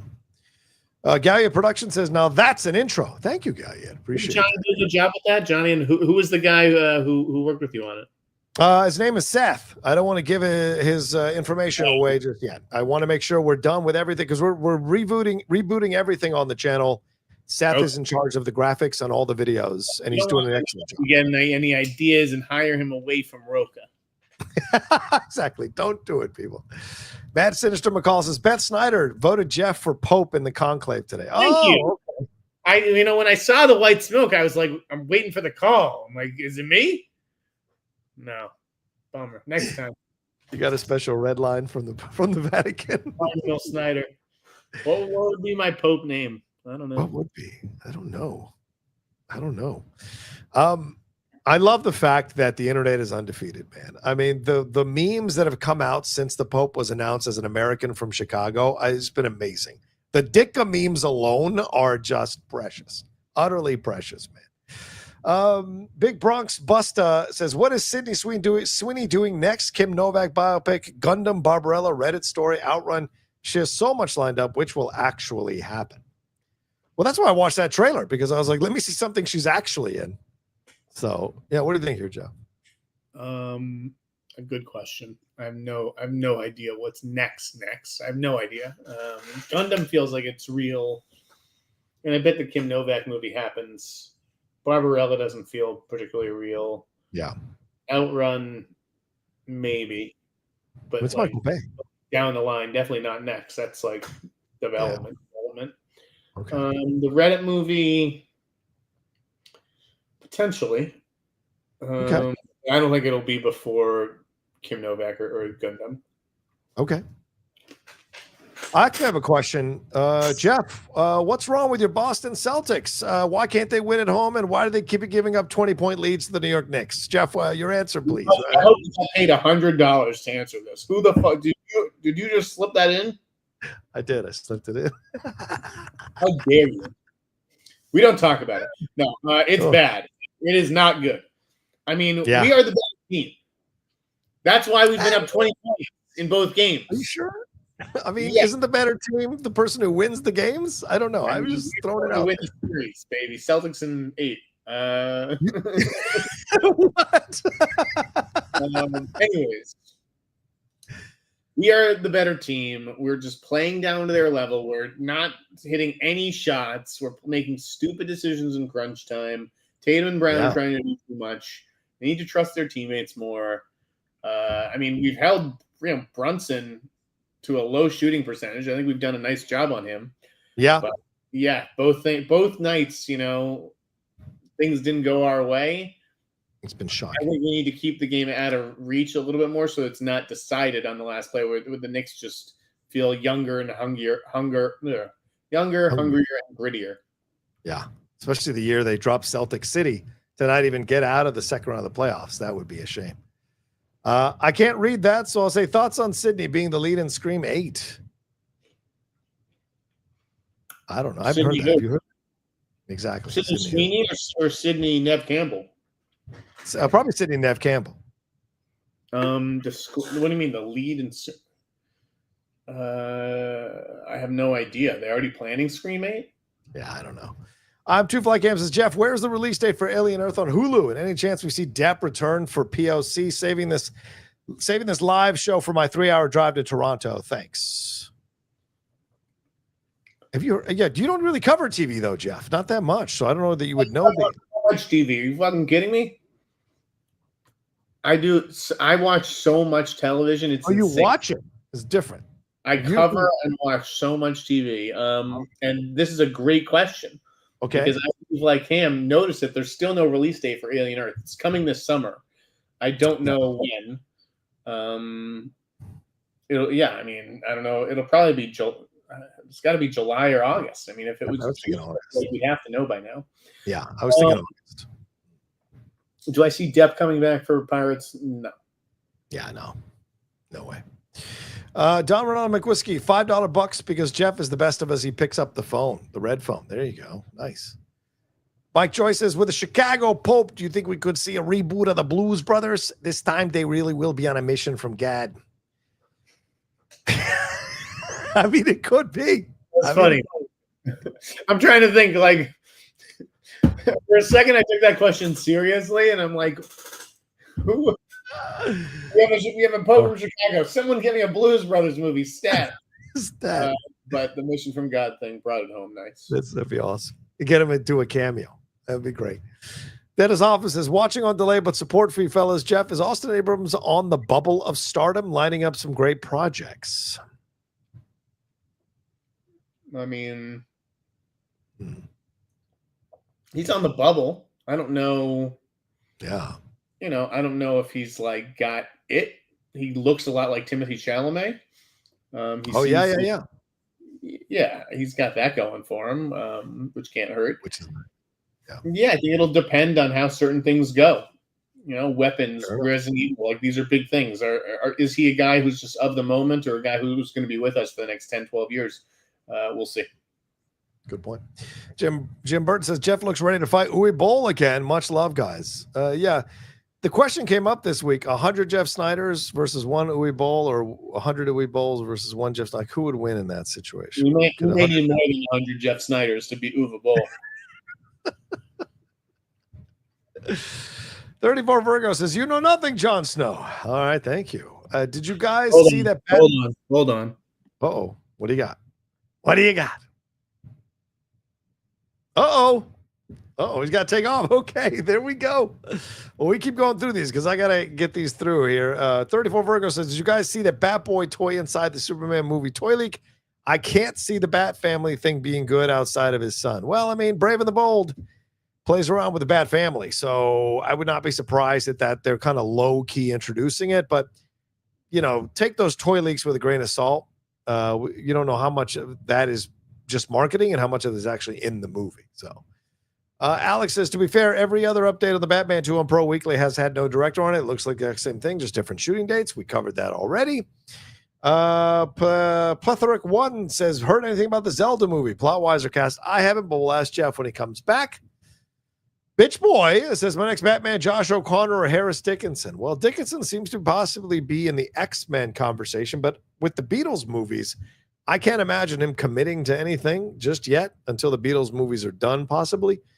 Josh O'Connor, though, I don't know if I see that. I see him more Bond than Batman, to be honest, but we'll see. Max Law says, is A24 trying to expand into making bigger films and eventually become one of the major studios in Hollywood? What's their goals, you think? Well, we'll get Jeff's thoughts on this, but I think I said it earlier. Yes, I do think they're trying to make bigger films. I didn't think about a sale. Jeff's the one who brought that up. But I think they're absolutely trying to see. They see where the money is, and although they're known for being the smaller, more independent type of film studio, I think they want to expand their footprint in the industry at the risk of, you know, changing their brand. You know, because everyone knows, well, it's an A24 movie. I know what I'm going to get, which is an intense film that's either a thriller or a horror or a think piece or a commentary on our world. Clearly they see maybe there's more money to be made going into the bigger film, so we will see. All right, what do you got here? What do you got? Sorry, I had to take that one. That was the scoop I was planning for tomorrow night. We'll see. Oh, gotcha. All right. People want to know the Zelda movie plot-wise or cast. Have you heard anything? No? Okay. A24, I think we talked about the A24 goals, Jeff. I think you said is for the sale. So I think we answered that from Max. Yes. Don Ronaldo says, for free speech, we disagree with. Yes, thank you. Sketchcraft says, Cernovich literally got James Schreier. Yeah, Cernovich. Yeah, right. Literally got James Gunn fired from Disney. The right does it as well. That's true. Mike Cernovich. He found old tweets from James Gunn, put him up there, and got him fired from Disney initially. But it's true, Jeff. It happens on the other side, too. Fair enough. Regarding Don Ronaldo says, regarding the movie tariffs, I think it's just a bunch of hot air, but I am glad we are talking about the high cost of production in Hollywood. Yeah, for sure. It is an important conversation to have. I don't think there's no doubt on that. Giggity says, comic artist Rob Liefeld said heads would spin from names he heard turned down X-Men film. Who would you guess? Maybe something unexpected like J.J. Abrams. Oh, is that a possibility, Jeff, that Jake wasn't their first choice? That they went to a few high-powered directors or high-name directors, and they all were like, nah, we're good. We're not going to do it. I mean, I buy that because, you know, if they've been taking meetings for months and they just wind up with the guy, like they've had this movie Thunderbolts like in the can for months. They know what they've got in front of them. If they saw it and they were like, holy shit, this is the guy, like, wouldn't this have been announced before the movie even opened? So people were like, holy shit, how did this guy land X-Men? I got to go see this movie. I imagine that there were quite a few people who turned it down, and including, you know, I think Coogler is probably one of them. Oh, yeah. Reggie Brown says, you check out Denzel Highest Lois trailer. We did, Reggie. We talked about it. Thank you, Reggie. Channel Names says, wonder how David Zaslav is feeling about his pal after he just poured a bunch of money into Warner Brothers Studios England, LOL. Yeah, he's referencing Trump, talking about the tariffs because David Zaslav put a lot of money into that UK studio. So, yeah. I mean, you know, already you've got Trump saying, well, don't, you know, James Bond doesn't have to worry because, you know. Right. He's already making exceptions. I'm sure that it will make. There'll be no reason for anything. There'll be no logic behind anything as to who what gets tariffed and what doesn't. Yeah, he's such a clown. Matt Sinister McCall. Rocha never bends the knee. That's right. But Zuckerberg has the knee pads. Yes, he does. What's your 4 favorite movies? For me, Dark Knight, Raid 2, I Saw the Devil, and 7. Well, I never like to give that away unless it's an actual video. So I can't give you my 4 favorite movies. I can talk about 4 movies I like. Content to make. Yeah. It's my life. This is my life. I'll say 7, Heat, Scream, and Pulp Fiction. I'll say The Godfather Part 2, 7 Samurai, Heat, and The Social Network. Don't even try to make a separate video of this now, John, because you've blown it. You've shared your 4, and I won't watch any more content addressing it. But they're not my 4 favorite movies. There's 4 movies I like that I thought of looking at my movie shelf over there. Eric Rivera says, what have been the ripple effects of the writer's strike in hindsight? Well, I mean, the contraction of the industry, Jeff. That's for sure. Yeah, not good. Yeah. I'll tell you, not good for writers. It's harder to break in. It's harder to tell. Like, it's harder to say that they won the strikes, Jeff. It's really hard to say. That, right? Because again, there's fewer jobs. Yes. So all these writers who are at the top now, maybe they're not selling for millions of dollars and writing all these big blockbusters because there's fewer of them. So now they go down and they write for TV. And now the people who used to break in come up and write for television. Well, those jobs are taken by established writers. Yeah. I have a friend of mine who hung out with the other day. He's done a number of feature films. And prominently it's like he's an Oppenheimer. And he was just like, it's a fucking shit show out there. It's dead out there. And that's scary to hear. Shelf Preston says, anything on Voltron now that filming has wrapped? Not yet.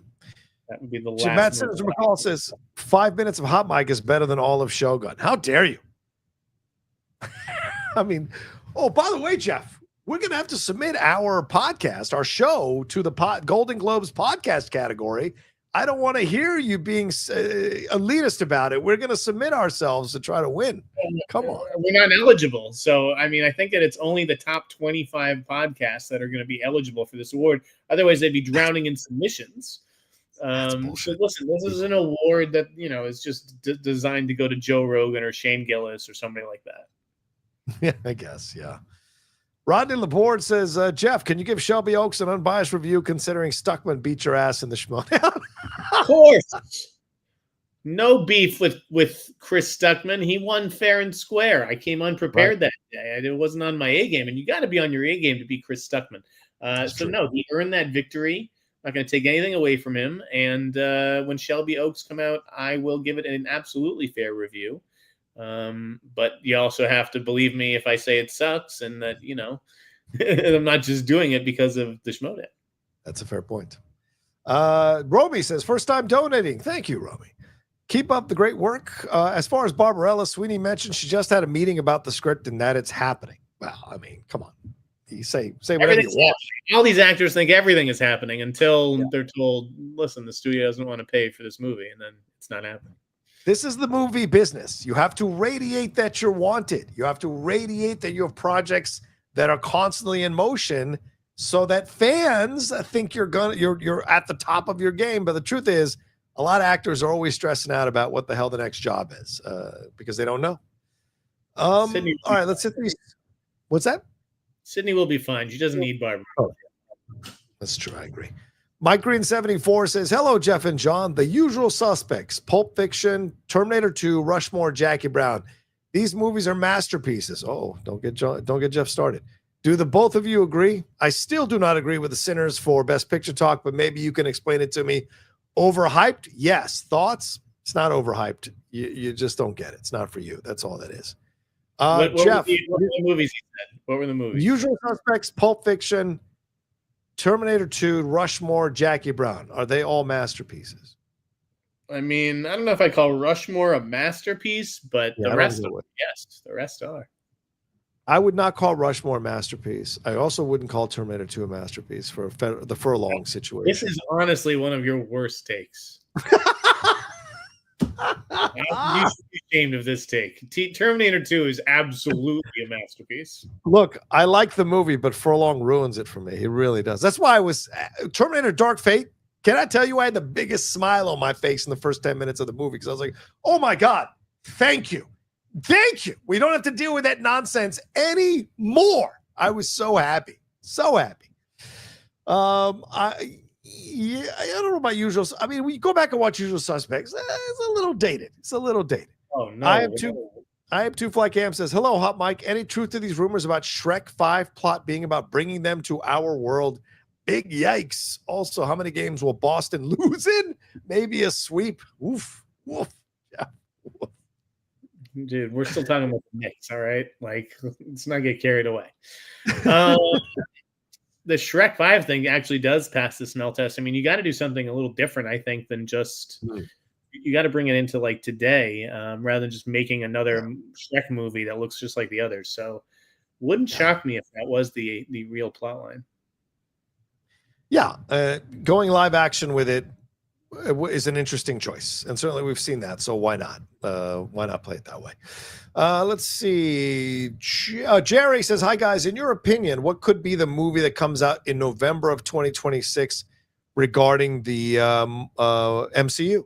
What could be the MCU, the November 2026 movie from the MCU? Spider-Man or Doctor Strange? What do you think?" No, I don't think about Doctor Strange. I don't think so. Okay. But I'm going to be writing about Sam Raimi soon. Oh. Okay. Yeah. Jeffrey said, Jeff, you mentioned in a newsletter that you'd absolutely bet on Marvel Studios going forward. Why is that? What has changed, really? Is it because they're focusing on X-Men or because their movies are actually going to get better? I just like the lineup. I mean, if you're saying that we're getting 2 Avengers movies, right? And you're getting X-Men, you're getting Fantastic Four. This isn't like Ant-Man 3 and Thunderbolts and Eternals. Like, this is the cream of the crop that they're about to put out over the next 4 or 5, and a new Spider-Man movie. So it's going to be like 4 or 5 like massive hits. So that is absolutely why I would bet on them. Yeah, fair point. John L says, have either of you watched The Rehearsal from Nathan Fielder? I think it's one of the most interesting and weirdest shows. I know it's not for everyone, but it's one of my favorite shows of the year. It surprises every week, and not sure how he got HBO to pay for the show. This might surprise you, but there's a lot of smart people at HBO, and they understand art, and they understand creators who want to do unusual stuff. So, and they need content. So, yeah, have you seen? I don't know if it's my cup of tea, bro. Have you seen The Rehearsal stuff? I watched the first season, which I thought was okay, but I haven't watched the second season, nor am I in a rush to do so. Yeah. Anything you've seen this week you can talk about? Anything TV wise or Friendship? I saw Paul, the Paul Rudd, Tim Robinson movie. That's a movie that's also, like Nathan Fielder, like you got to be on its wavelength. Okay. And Tim Robinson is just such a fucking weirdo. I laughed a lot in the first half of the movie, and I liked it, but it's also like a little uneven. Oh, okay, all right. Yeah, I'm gonna see. I have a screening for that next week. Next week is full. Bring a pal. Like, huh? Bring a pal. in San Diego. I have Mission Impossible on Monday, I think it is. Then Friendship the next day. Then Jane Austen, Wreck My Life, and then Bring Her Back. I'm really nervous about seeing her Bring Her Back. I'm gonna be fucking climbing the walls. Have you heard of it? I'm looking forward to it based on the reviews. I don't have an invite for them yet. Oh, okay. Yeah, I saw that Cannes movie I can't talk about. I watched season 2 of Tires last night. Is it better than season 1? I don't think I can say. Oh, okay. I think it's probably still under embargo. I've seen so much. It's all a blur this week. Ooh, I watched the, if you guys haven't seen the new Untold episode on Gilbert Arenas and Javaris Crittenden, highly recommend that. Crazy. I mean, it was pretty interesting to hear from Crittenden. And just how Arenas also like owned up to like, yeah, I was antagonizing him. Like, I'm a fucking clown. Like, this is who I am. But a crazy story and a sad story too. Yeah. That was my team, Jeff. I lived through all of that. Like I was, because the Wizards, like I couldn't believe the madness of all of that. And you're right, getting to see the behind the scenes and hear from them was really great. And so, sad for Crittenden for sure. Samuel, thoughts on Black Bag, and is it worth watching even if you missed it in theaters? It's on Peacock, I think. I haven't seen it yet. I just got the Blu-ray sent to me by the studio, which I'll promote. Have you seen Black Bag? I've seen it twice. It's very good. Okay. Awesome. All right. I thought it was cool. Alcazar says, hey, John, what are your thoughts on Trump changing the name of Veterans Day to World War I Victory Day? Do you think this is a spit to the face of those who have served and served? Really? Is that real? Yeah, I can't comment on that because I think it's ridiculous and everything he does is ridiculous. So that'll be my answer to everything you asked me about him. Chris says, have you heard anything about Jenna Ortega and Glenn Powell's interest in the Blob? Oof. Oh, is that the big scoop that Daniel RPK or whoever dropped? Maybe. I think it probably was. I saw him teasing something about those two. Okay. Glenn Powell and Jenna Ortega in the Blob? I mean, I guess. Why the Blob again, man? We've had Glenn 4 remakes. To keep doing reboots. I don't think that. I don't see him doing that. I don't understand the Blob at all. Like, I don't get it. I've seen the original. I watched the remake with Kevin Dillon. It's good. You don't need any more Blob films. Jose Pareda says, planes fly, babies cry, Celtics say bye-bye, Knicks in 4. Wow. Wow, Jeff. Hey, if we keep shooting the way we've been shooting, that's what exactly what's going to happen. So live by the 3, die by the 3. Someone check on Roxy, for God's sakes. Scott says, love the show. Prayers for the Celtics winning in 6 games. No, this will go 7, Jeff. This will go 7. Yeah, I think to win the next 4 in a row is a tall order. So I could see it going 7, though.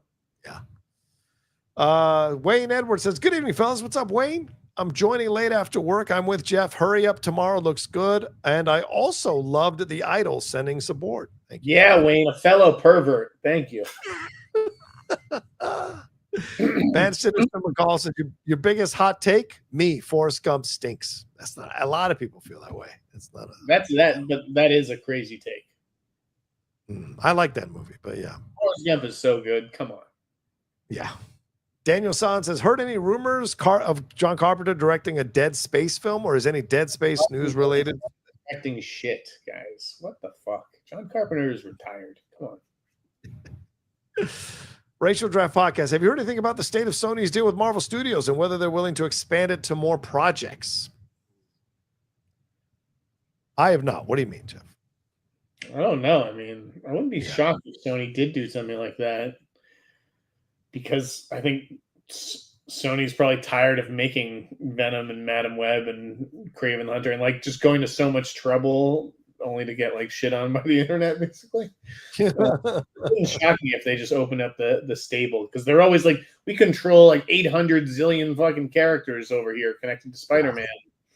I mean, short of actually giving them Spider-Man, which, I know he's part of the MCU, obviously, I could see them relinquishing control of some of those. Yeah. Alan Smithy says, recently learned my organization and thusly myself worked on the Celtics City Show on Max. You're welcome. And yes, I work on a lot of stuff and sometimes don't know the titles until later. Peace. Well, Smithy, why didn't you tell me about it? I broke the news of that project, but I didn't hear about it from you. So, I mean. Yeah, I finished up the final episode earlier this week. Good series. Really, really good series. I have to break that before Bill announced it on the ringer.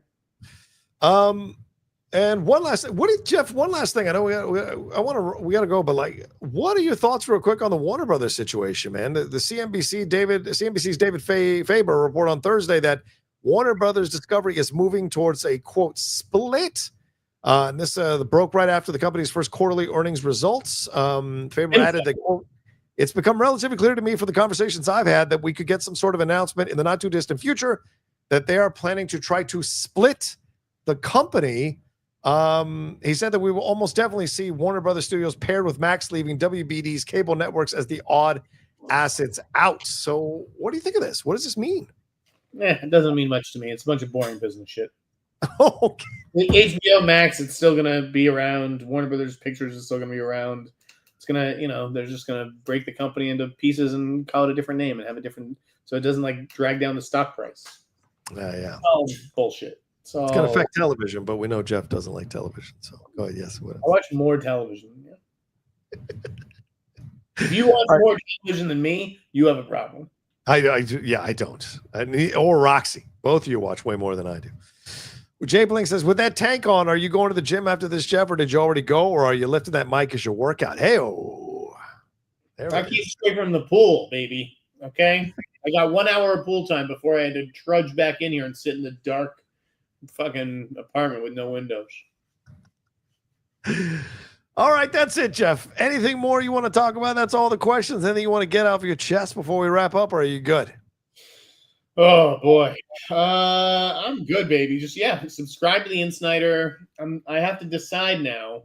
After I took that call, whether I go with a story tomorrow that could fall apart, or wait a few days or possibly a few weeks, and then break it when I know it's happening. Tough call. You're not a big fan of waiting, so it's a tough call. We'll see. I think it's going to depend on whether I get this Tariffs newsletter out tonight, because if not, I can always hold that and make that the A story tomorrow. It's already published newsletter today. Just so much writing, and I'm going to be so busy. I'm working till 2 a.m. tonight. So, yikes. I mean, it's a fun assignment. I'll tell you what it is after. But okay, sounds good. All right. Well, follow Jeff at the Sneider. Subscribe to his newsletter at theinsnider.com. One more thing. Okay, go ahead. FYC's coming back. Oh. FYC is back tomorrow, I think, guys, on Perry's channel. Wow. We're talking about best drama series. John, do you have a best drama series? Right now? Of like what's going to, of the Emmy nominees. I don't. Oh, wait, are the Emmy nominations? Hold on, let me take a look. They're not out yet. All right. So, saying like the show that would be nominated for best drama series: The White Lotus, Severance, Andor, Last of Us. Last of Us, definitely. I guess Severance will probably win because everyone goes gaga for Severance. So I don't know if that's gonna, if anything's gonna overcome that. Although The Pit's probably the top challenge to Severance, I would imagine. Even though I think Last of Us and Andor all belong in the conversation. Lotus? No, I don't. I think Severance is even bigger than Lotus. We'll find out which way me, Perry, and Scott Mance go on FYC on Perry's channel tomorrow. Thank you. There you go. As for me, you can follow me at The Rocha Says on Twitter, Instagram, TikTok, The Outlaw Nation on Twitch. Please remember to subscribe to the channel down below. Hit that subscribe button. Hit that bell button. So you see we're dropping all the content. We got Geek Buddies coming up in the next couple of days. And as I said earlier, the Cinephiles will drop in our first episode breaking down Ant-Man here tomorrow on the podcast feed as well. So look for all of that happening here on the channel. And I may have a WWE Backlash watch along on the channel as well. Let us know what you thought about the new video as well, as we're going to wrap up here in the comments section. All right, take care of yourselves. Be well. Have a great weekend. And we'll talk to you next time with another brand new episode here of The Hot Mic. Look at this guy acting a fool. Love it. Peace, everybody.